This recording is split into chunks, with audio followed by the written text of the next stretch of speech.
শেষ কয়েক বছর ধরে বাংলা ফিল্ম ইন্ডাস্ট্রিতে একটা ভয়েস বেশ খুব সিগনিফিক্যান্টভাবে ইউজ হয়েছে।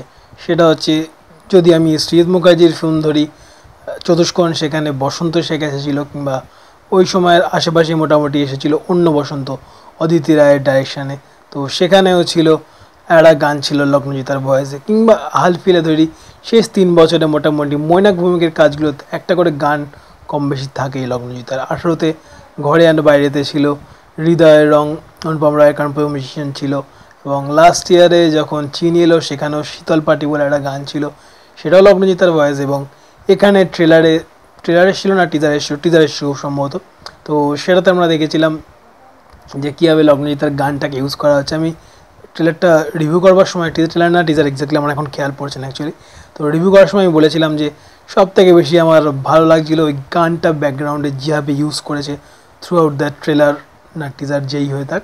তো সেটা আজকে রিলিজ করলো বেহায়া। গানটা লগ্নজিতার ভয়েসে নীলাঞ্জন চক্রবর্তী লিখেছেন। গানটা যতটা সুন্দর লেখা ততটাই সুন্দর ওই মায়াময়ী যেই ভয়েসটা রয়েছে লগ্নজিতার, একদম ওই রাত্রিবেলায় কানে ইয়ারফোন লাগিয়ে অন্ধকার ঘরে শোনবার মতো একটা ভয়েস, ওই ভয়েসে কি সুন্দরভাবে গিয়েছেন গানটা। যেরকম লেখা তেমনই সুর, আর ঠিক তেমন তার গায়িকি, যাই বলি। তো অ্যাকচুয়ালি লগ্নজিতার এই যে গায়কিগুলো, এগুলোর জন্য একটা প্রপার লাস্ট ইয়ারের রিতম সেনের মানে কম্পোজিশন ছিল ওটা। তো চিনির ওটা মনে হয় এক্স্যাক্টলি খেয়াল পড়ছে না কার ছিল, ওটা ছিল না হলে হৃদয় রংটা ছিল মনে হয় রিতম সেনের কম্পোজিশন।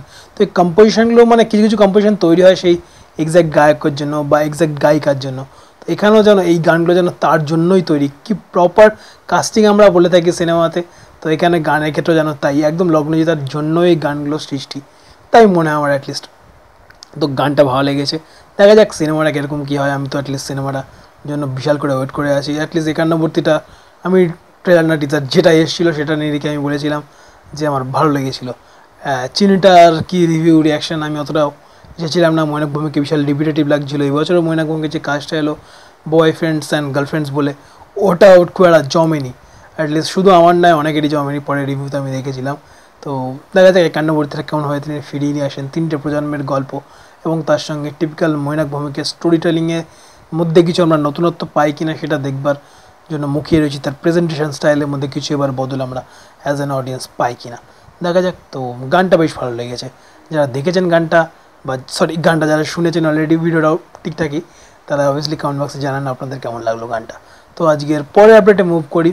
চুম্বক বলে একটা ফিল্ম এসেছিলো 2017 মনে হয়, তো মিয়ামি ফিল্ম ফেস্টিভ্যাল বা মুম্বাই ফিল্ম ফেস্টিভ্যালে, যেটা ওয়ার্ল্ড প্রিমিয়ার হয়েছিল, পরবর্তীকালে 2018 মানে হল ফলে এসেছিলো সিনেমাটা।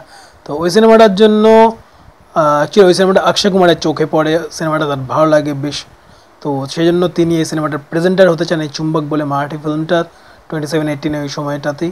এই সিনেমাটার সাপোর্টিং কাস্টে ছিলেন সোনন্ত কিরকিরে, যিনি ম্যাক্সিমাম ক্ষেত্রে রাজকুমার হিরানির প্রজেক্টগুলোতে গানের লিরিসিস্ট হিসেবেই থাকেন। লাগেরাও মুন্নাভাই বলুন বা মুন্নাভাই ফ্র্যাঞ্চাইজটা বলুন, কিংবা পরবর্তীকালে 3 ইডিয়টসেও তার কাজ ছিল। 3 ইডিয়টসের বেহতি হাওয়াসা থাও গানটার জন্য মানে ন্যাশনাল অ্যাওয়ার্ড উনি পেয়েছিলেন লিরিক্সের জন্য। দেন বন্দে মাতরম বলে যে কাজটা ছিল ওই ফ্র্যাঞ্চাইজে, লাগেরাও মুন্নাভাই ফ্র্যাঞ্চাইজে, লাগেরাও মুন্নাভাইতেই ছিল না কিনা মুন্নাভাই বেশ ছিল এক্স্যাক্টলি মনে পড়ছে না, পরের পার্টটাতে ছিল মনে হয় যেটাতে গান্ধীর পার্টটা নিয়ে কাজ করা হয়েছিল, তো ওটাতে উনি ন্যাশনাল অ্যাওয়ার্ড পেয়েছিলেন লিরিক্সের জন্য। তো উনি এই ফিল্মটাই চুম্বকের জন্য সাপোর্টিং কাস্টে ন্যাশনাল অ্যাওয়ার্ড পেয়েছিলেন অ্যাজ অ্যান অ্যাক্টার। যারা জানেন না তাদেরকে বলে রাখি, তিনি এনএসডি গ্র্যাজুয়েট বা এনএসডি ডেলমা, ইনি হচ্ছেন এই সোনন্ত কিরকিরে। তো তার অ্যাক্টিং আমি দেখেছি কিছু কিছু জায়গায়, আমার বেশ ভালো লাগে, মানে জাত অ্যাক্টার যাকে বলা হয়।